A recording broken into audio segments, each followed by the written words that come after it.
Seberapa menakutkan penjara di Thailand? Tahanan tidak punya tempat tidur. Di luar panas luar biasa, orang-orang di dalam saling berdesakan untuk tidur. Ada banyak bau busuk di sekitar. Tidur dan tidur lagi. Billy baru menemukan jika pria di samping dia wajah pucat. Ternyata sudah mati. Tapi dia juga tidak terkejut maupun takut. Hanya berbalik badan lalu tidur lagi. Di dalam penjara ini, orang mati di sini adalah hal terbiasa. Polisi juga tidak mau investigasi. Hanya membungkus tubuh dengan plastik. Billy tahu tempat ini sangat menakutkan, jangan membuat masalah di sini. Tapi sebagai orang dengan kulit paling putih di sini, akan sangat sulit untuk tidak terjadi apa-apa. Di saat ambil air, seseorang mencoba bermain trik di belakang. Dia tidak bisa menahan lagi, jadi langsung berantem sama orang lagi. Dan akhirnya dia langsung masuk ke ruang gelap.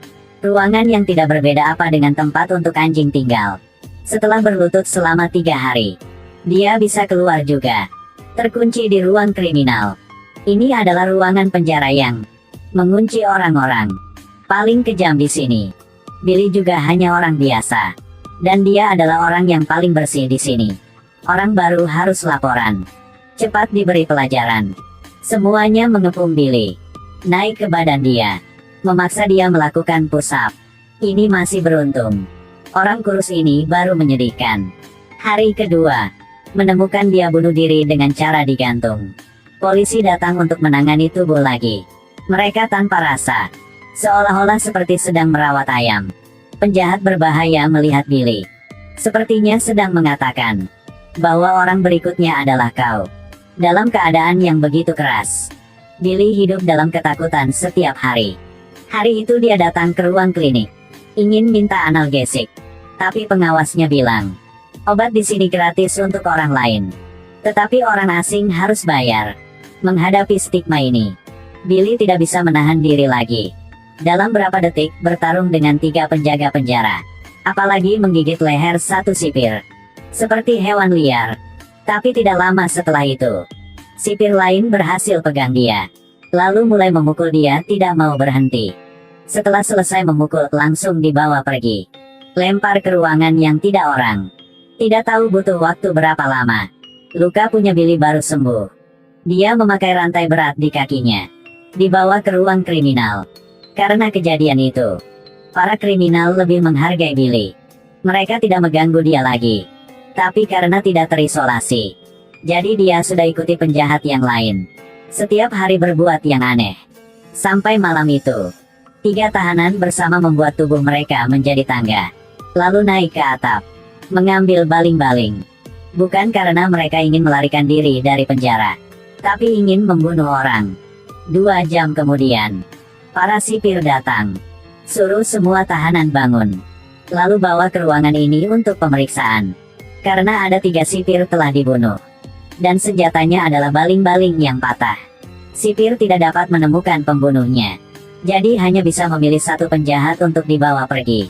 Di tubuh dia ada obat terlarang. Dari pengeras suara terdengar tangisan yang menyedihkan. Orang itu dipukuli hampir mati. Ini adalah pertunjukan untuk dilihat semua orang. Seorang polisi datang mencari Billy. Dia tahu Billy dulu pecandu narkoba. Pernah belajar tinju. Jadi menggunakan obat terlarang untuk membuatnya terpesona. Biarkan Billy bergantung padanya. Lalu dia datang minta tolong ke Billy. Bantu dia meninju sampai mati 2 tahanan yang paling dibenci olehnya. Billy langsung menjadi gila. Di mana hati nuranimu? Di mana? Tidak hanya itu saja. Polisi ingin membuat Billy menjadi alat pembunuh untuk dia. Billy akhirnya tidak bisa menahan diri karena obat. Jadi sudah mencari 2 orang itu. Lalu memukul sampai mati. Ketika dia bangun kembali, Billy merasa sangat menyesal. Dan memutuskan untuk tidak melakukan kejahatan seperti itu lagi. Sampai malam Billy ambil sepotong pisau. Masuk ke dalam selimut. Lalu memotong tangan dengan diri sendiri. Untungnya ada orang melihat. Berhasil selamatkan Billy. Setelah gagal bunuh diri, Billy memutuskan untuk tidak boleh mendekati narkoba lagi. Dia membawa rantai. Mulai berlatih cara tinju seperti sebelumnya. Karena dia melihat, di dalam penjara ada 1 tim seperti itu. Mungkin itu akan mengubah situasi saat ini. Keesokan harinya, Billy pergi ke ruang latihan tinju. Dan hasilnya belum bisa masuk ke dalam. Ditendang keluar oleh pelatih. Dia berlari ke toko itu lagi. Beli rokok.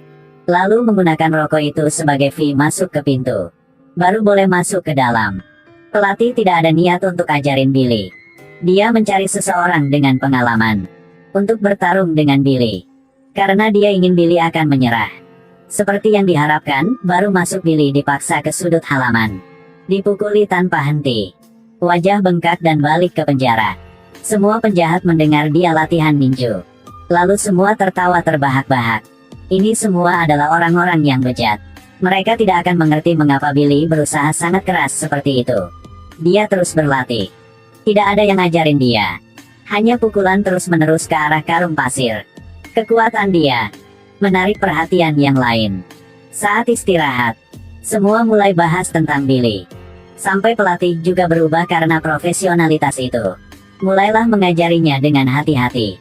Lihat dulu baru bertindak. Jangan buang energi. Setelah berlatih tinju, harus belajar sesuatu yang lain. Yang ini lebih sulit lagi. Habis lebih banyak daya tubuh. Tetapi Billy masih bisa menahan. Akhirnya masih kalah. Tapi tidak lama kemudian, dia berpartisipasi dalam pertandingan pertama. Lawannya adalah orang yang pernah mengalahkan dia. Setelah bertarung 3 kali. Lalu telinga Billy tuli. Darah di seluruh tubuh. Musuh tidak terluka sama sekali. Mulai bertarung lagi. Lawan sangat kuat. Tapi dia tidak bisa menghindarinya. Billy mencari kesempatan. Tapi tidak kena. Lawan mengambil kesempatan untuk melakukan serangan balik. Bahkan memukul bagian belakang kepala. Untung dihentikan oleh orang lain. Sekarang mata Billy satunya bengkak. Semakin lama, semakin sembrono. Billy menggertakkan gigi dan memukulnya. Lalu memaksa lawan ke sudut. Pukul wajahnya. Dan lawan juga jatuh ke bawah. Pertandingan pertama. Billy menang. Menjadi terkenal di dalam penjara. Polisi juga tepuk tangan, selamat. Sipir memberikan dia kesempatan. Mengikuti kontes dalam 2 bulan lagi di penjara. Jadi dia adalah orang kulit putih pertama. Mewakili penjara untuk bergabung dalam pertempuran. Jadi Billy akan dihargai. Pindah ke sel penjara yang lebih baik. Sebelum pergi, semua tahanan lain menatap dia. Awalnya mengejek. Tapi sekarang kebalikannya. Sejak itu Billy berlatih menggandakan usaha. Punya pelatih profesional. Setelah berlatih, mendapatkan pijatan. Mereka memperlakukannya dengan cukup baik. Ajari dia segalanya, cara menyerang dengan berbahaya. Bagaimana bisa berbalik? Billy berusaha sangat keras. Tapi dalam pertempuran nyata, kecanduan narkoba tiba-tiba kambuh. Setelah kehilangan akal sehatnya, pukul rekan satu timnya dengan sangat keras. Langsung dibawa pergi oleh polisi. Masuk ke dalam ruangan sendiri. Setelah memancarkan dengan dinding, dia perlahan-lahan menjadi tenang. Dia tahu bahwa tidak bisa membiarkan diri sendiri dikendalikan. Jika tidak akan ada kesempatan lagi. Setelah 1 minggu istirahat, dia balik ke ruang latihan. Melihat Billy minta maaf, maka orang yang dipukul memaafkannya. Latihan berlanjut, tapi terus-menerus berlatih. Tiba-tiba Billy berlari ke toilet. Muntah segumpal darah. Dia jatuh ke lantai. Periksa tubuh baru mengetahuinya. Karena organ dalam rusak, terutama pinggang kiri. Kompetisi tinju tidak dapat berpartisipasi. Tapi sangat sulit baru sampai sini. Bagaimana bisa menyerah? Tidak lama setelah itu, kontes dimulai. Billy dan rekan satu timnya masuk ke dalam mobil. Pergi ke penjara lain. Dan lawan kali ini adalah orang yang paling kuat dari penjara lain. Pertandingan baru dimulai.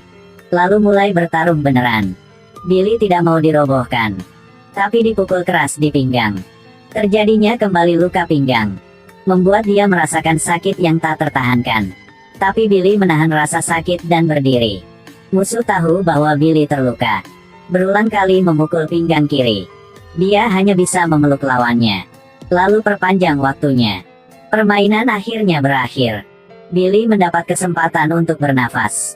Tapi serangan menyelinap lawan membuat lukanya semakin parah. Ini tindakan yang tidak adil. Pelatih menjadi lebih marah. Tapi di mana mendapatkan begitu banyak aturan saat bermain di penjara? Lawannya adalah bajingan. Tidak ada yang tahu apa yang harus dilakukan. Ronde kedua mulai. Billy sekali lagi dipaksa ke sudut. Lawan mengincar pinggang. Memukul 3 pukulan sangat keras. Membuat Billy kehilangan kesadaran. Billy marah membuang alat pelindungnya. Maka pertaruhkan nyawa sekali. Dia mencari kesempatan untuk memukul. Lawannya langsung jatuh. Dan tidak bisa bangun sama sekali. Kemenangan yang tak terduga. Banyak penonton bersorak di bawah. Billy tidak ada waktu untuk memberi selamat. Muntah darah di atas ring. Ketika bangun kembali, ternyata dia sedang di dalam rumah sakit. Ketika perlahan jalan keluar dari kamar, dia baru tahu bahwa tidak ada yang jaga di ruangan dia. Billy langsung berpikir, ini adalah kesempatan untuk melarikan diri dari penjara. Dia hanya pasien biasa, berjalan keluar dari rumah sakit. Tidak ada yang lihat dia. Di jalan, melewati pasar.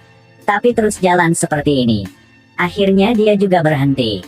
Jika terus bersembunyi seperti ini, di mana jalan masa depan? Pasti dia akan kembali ke jalan yang tidak benar lagi. Semuanya buang-buang waktu, tidak berguna. Hidup lebih berharga dari kebebasan.